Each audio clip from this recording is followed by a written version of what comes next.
Assalamualaikum warahmatullahi wabarakatuh.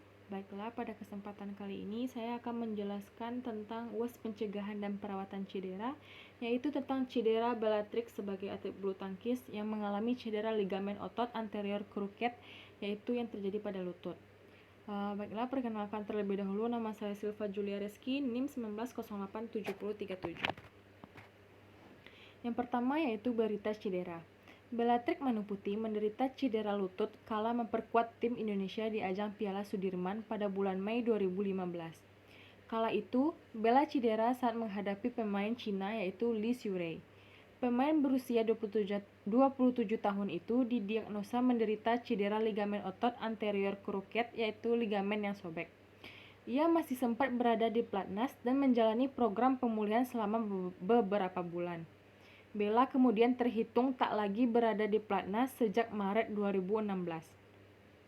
Peraih medali emas nomor tunggal putri SEA Games 2013 ini lalu menjalani operasi di RSPAD Gatot Subroto pada hari Senin pada tanggal 13 bulan 6 2016. Selain ACL yang putus, Bella juga menderita kerusakan yaitu memicu bantalan sendi lututnya.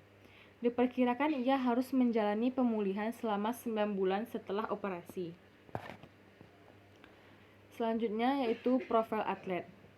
Bellatrix Manuputi lahir di Jakarta pada 11 Oktober 1988. Atlet berusia 32 tahun ini adalah pebulu tangkis tunggal putri Indonesia yang pernah meraih medali emas tunggal putri SEA Games 2013. Di Asian Games 2014, Bella melaju ke perempat final setelah bertanding melawan PV Sindhu. Bella juga pernah bertanding di All England Super Series 2015 setelah memenangkan kualifikasi melawan Kati Tolmov dan Miliken Wiranto masing-masing di fase pertama dan kedua. Tahun 2015, Bella bisa masuk kedua Singapore Super Series 2015 setelah ia memenangkan pertandingan melawan Yui Hashimoto. Di babak kedua, Bellatrix kalah dari Sun Yu. Di tahun 2015, Bella juga memperkuat tim Sudirman Indonesia. Di babak pertama, dia menang melawan Len Kjaersveld. Sayang, di babak kedua, dia menderita cedera lutut dalam pertandingan melawan Li Xiurei. Ia diprediksi absen selama 3 bulan di SEA Games dan 2015 Indonesia Super Series Premier. Grand Prix Master China Taipei 2015 adalah turnamen pertama yang dimainkan Manuputi setelah Piala Sudirman. Dia memenangkan babak pertama melawan Wendy Chen Huswan Yu dari Australia. Namun di babak kedua ia harus berhenti di game pertama melawan Sung Suo Yun karena cedera lutut yang ia derita di Piala Sudirman. Pada tahun 2008, perempat final Singapura Asian Satellite. Pada 2009, perempat final Aztec Ultra Milk Open Indonesia International Challenge. Pada tahun 2010, yaitu ia mendapatkan gelar di runner-up Sunkist Indonesia International Challenge Indokuk Jarum Open 2010, perempat final India Grand Prix 2010, perempat final Vietnam Grand Prix 2010. Pada tahun 2011, juara tim Indonesia pada umur 26 tahun Summer University Shenzhen pada 2011, semifinal Bangkal Tim Indonesia Open GP Gold 2011, juara Malaysia International Challenge. Pada tahun 2011, perempat final di India Open GP Gold 2011. Pada tahun 2012, semifinal Ciputra Hanoi Vietnam International Challenge 2012, semifinal Victor Indonesia International Challenge 2012, perempat final Yonex Sunrise Vietnam Open GP 2012, medali emas tunggal putri PON Riau 2012. 2013, perempat final Jarum Indonesia Open Super Series Premier 2013, medali emas tunggal putri SEA Games yang ke-27 di Myanmar, perempat final Yonex Sunrise Indonesia Open Grand Prix Gold 2013. Pada tahun 2014, ia mendapatkan di perempat final Maybank Malaysia Open Super Series Premier 2014, Premier Final India Open Grand Prix Gold 2014, atlet populer di media sosial. Selanjutnya yaitu waktu terjadi cedera. Bellatrix Manuputi mengalami cedera di ajang Piala Sudirman yaitu pada bulan Mei tahun 2015. Jenis dan definisi cedera yang terjadi. Cedera ligamen otot anterior cruciate, ligamen yang sobek. Selain ACL yang putus, Bella juga menderita kerusakan meniskus atau bantalan pada sendi lutut. Penyebab cedera, ligamen lutut anterior adalah ligamen yang bersilangan di tengah lutut. Ligamen lutut anterior berfungsi untuk menghubungkan tulang paha bagian bawah dengan tulang kering. Ligamen ini akan menjaga stabilitas lutut.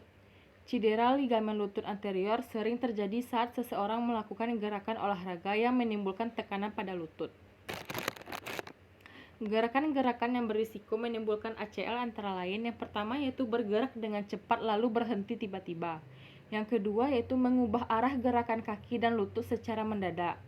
Yang ketiga, mengubah posisi dari diam ke posisi melompat atau berputar secara mendadak. Yang selanjutnya, merenggangkan lutut yang terlalu berlebihan. Selanjutnya yaitu melakukan lompatan dan mendarat dengan posisi kaki yang tidak pas. Pertolongan pertama yang dapat dilakukan bila cedera yang dialami ringan, Anda dapat melakukan pertolongan pertama sebagai berikut. Tujuannya adalah mengurangi rasa sakit dan bengkak pada area yang dicurigai mengalami cedera ACL. Langkah pertolongan pertama yang bisa dilakukan adalah yang pertama yaitu beristirahat sejenak untuk mengurangi beban pada lutut. Yang kedua, mengompres lutut dengan es selama 20 menit untuk meredakan bengkak. Yang ketiga, membebat lutut dengan perban elastis untuk menekan lutut. Yang keempat, berbaring dan menyangga lutut di atas bantal untuk mengurangi pembengkakannya. Selanjutnya yaitu proses atau mekanisme penyembuhan cedera tersebut secara biologis. Yang pertama dengan obat-obatan.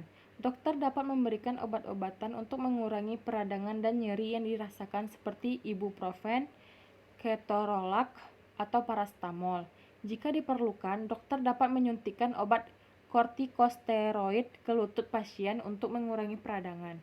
Penyangga lutut dan tongkat penopang penderita cedera ligamen lutut anterior akan diberikan penyangga lutut untuk memberikan perlindungan ekstra pada lutut. Selain itu, penderita juga akan disarankan untuk menggunakan tongkat penopang guna mengurangi tekanan pada lutut tersebut. Selanjutnya yang kedua yaitu dengan cara fisioterapi. Terapi fisik atau fisioterapi dilakukan untuk mengembalikan kekuatan otot dan fungsi pergerakan lutut. Fisioterapi perlu dilakukan beberapa kali dalam seminggu untuk menguatkan otot di sekitar lutut. Sekaligus mengembalikan kemampuan gerak lutut, fisioterapi juga bisa dilakukan untuk menguatkan otot-otot paha depan dan otot-otot paha belakang sebelum menjalani operasi lutut. Selanjutnya yang ketiga yaitu operasi. Operasi akan dijalankan jika penderita cedera ACL mengalami beberapa kondisi berikut. Yang pertama yaitu ligamen lutut anterior mengalami robekan parah atau avulsi. Yang kedua, ada lebih dari satu ligamen yang robek. Yang ketiga yaitu bantalan lutut atau meniskus ikut rusak. Yang keempat, lutut tidak akan menahan berat tubuh saat berjalan.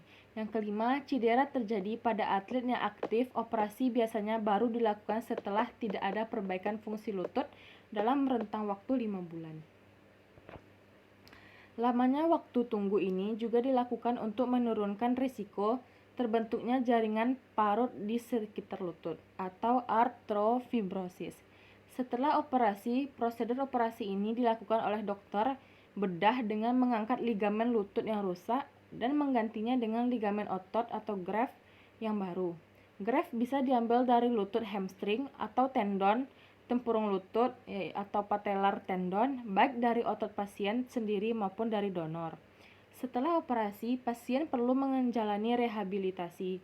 Lamanya waktu rehabilitasi yang diperlukan untuk mengembalikan fungsi otot setelah operasi dapat bervariasi. Namun secara umum, pasien yang sudah dioperasi dan menjalani rehabilitasi dapat kembali berolahraga secara normal dalam waktu 1 tahun.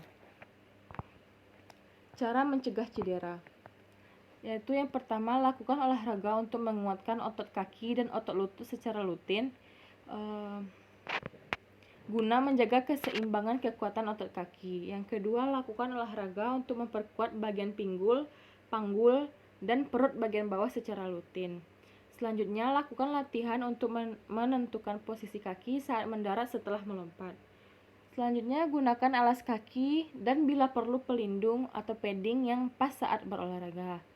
Selalu lakukan pemanasan sebelum berolahraga. Selanjutnya, lakukan perubahan intensitas olahraga secara perlahan dan bertahap. Jangan tiba-tiba mengubah olahraga menjadi lebih intens. Baiklah, sekian yang dapat saya jelaskan pada UAS pencegahan dan perawatan cedera pada kali ini. Terlebih dan terkurang saya mohon maaf. Assalamualaikum warahmatullahi wabarakatuh.